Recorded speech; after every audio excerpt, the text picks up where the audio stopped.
This Torah class is brought to you by TorahAnytime.com. Okay, friends, so this is we're going to be wrapping it up here. This little piece is sort of the lumdus of the sugya, and that's why Ben came back to hear the real lumdus of the sugya. And again, the question was that there are only 3 mitzvahs in the Torah that one has to give up their life for, and fighting a war is not one of them. So how are you allowed to fight a war? You know, what's the mechanism of that? So Brad and Brad both instinctively said, well, if the Torah gives a mitzvah of war or a concept of war, which by definition means that you're not going to war and it's a piece of cake, it means lives will be taken on both sides, then we call this mitzvah sebekach. That's the definition of war. So it's not that the value of war supersedes human life, it's the definition of war perforce means lives will be taken. Okay? This is, in other words, think about what this means. Even though normally when it comes to other mitzvahs we apply the rule of v'chai b'hem. V'chai b'hem means Jewish life is of supreme value. We do not utilize the principle of v'chai b'hem when it comes to war. War is categorically exempt from v'chai b'hem. You understand what this means? There is no concept of v'chai b'hem when it comes to war. Meaning life is not a factor for our own selves when it comes to war. Now you understand that? Even though in terms of the hierarchy you have mitzvahs Hatorah, Jewish life, and avodah zarah, gil hareh, shfichas damim, but when it comes to war, then v'chai b'hem is not of greater value than mitzvahs. As we're not going to have a chance to see, but you know, if you're fighting a war, do you have to eat kosher food?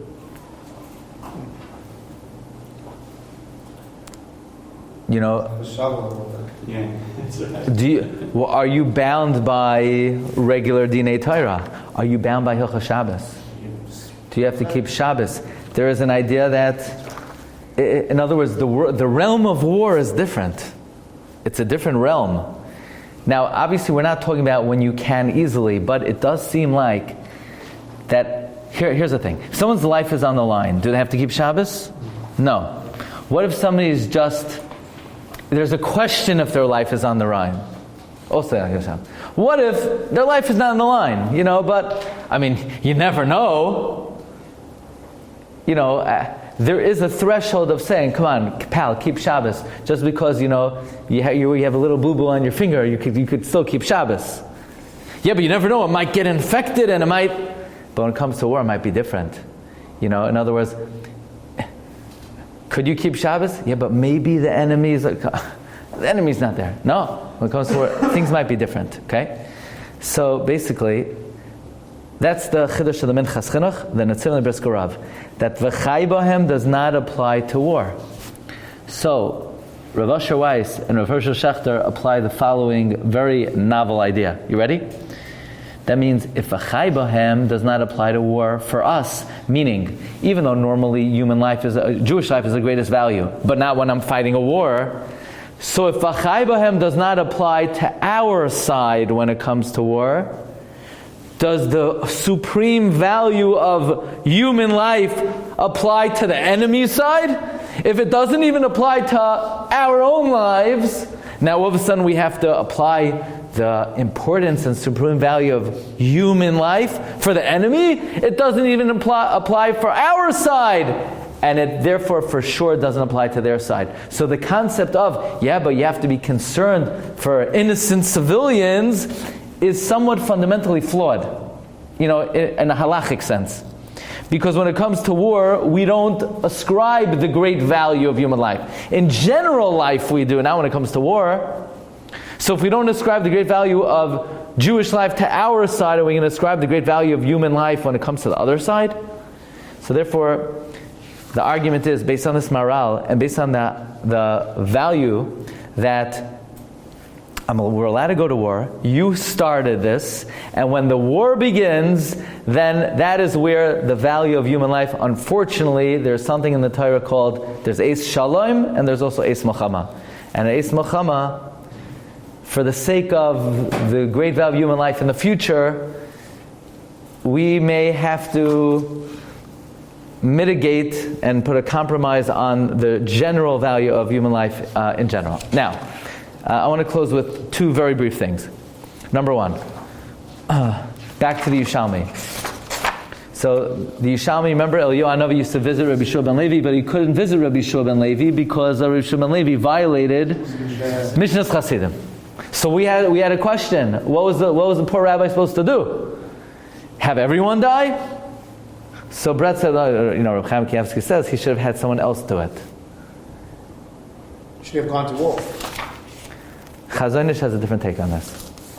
Chazon Ish asks, what was Rabbi Shua ben Levi supposed to do? I ask you a question. There are going to be a lot of very tough questions. What if we find Sinwar, and the only way we can knock him off, he's surrounded by 10 hostages.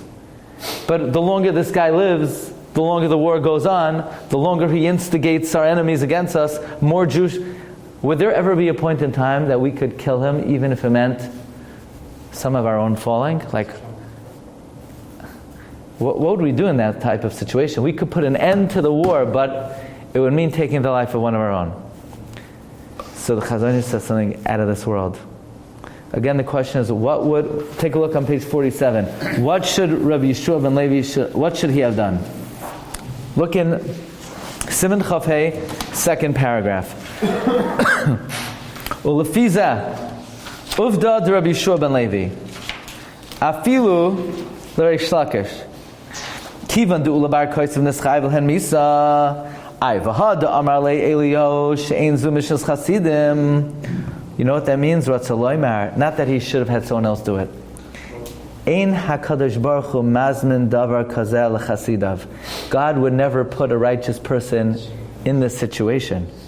Vim nizdamin l'chasid davar kazeh. If a righteous person was in this situation, tzarech l'hispalel sheyatzileu Hashem. He needs to pray that God should save him. Utfilasai vaday tukubal, and his prayer definitely would have been answered.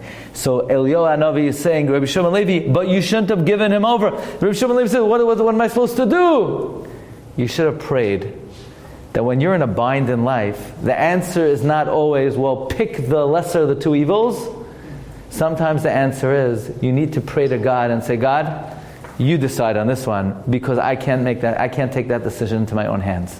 So I once heard Rav Asher Weiss say that there are situations when it comes to war that the question is so perplexing that the answer sometimes is going to have to be, you need to pray that Hashem should direct us and show us what to do.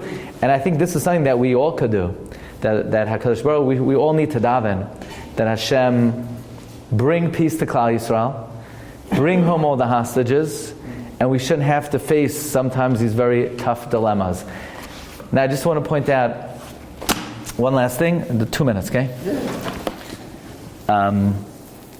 There's an idea that an angel is not able to do two things at one time. What is that concept, an angel is not able to do two things at one time? Why not? What's so complicated?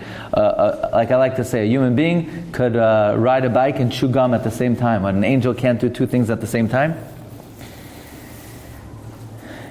When Hashem split the Yam Suf, what did the angels want to do? They wanted to sing Shira. So Hashem said, you can't sing Shira. My handiwork is drowning, and you're going to sing Shira? Right? Bikshu malachi asher somar Shira, Amar HaKadosh Baruch Hu, Masayah Tama Bayam Ba'atamim Shira. But the question is, what were the Jewish people doing at the time? We were singing Shira. So why could the Jews sing Shira and the angels not? So Shimon Schwab says like this. You know what it means an angel can't do two things at the same time? When an angel looks at the situation, he can only see one perspective. And so the angels are going to have to make a decision. If they're going to sing Shira, they're going to rejoice on Jewish victory, then they're going to be completely callous to the suffering of a human being. So therefore they can't sing Shira.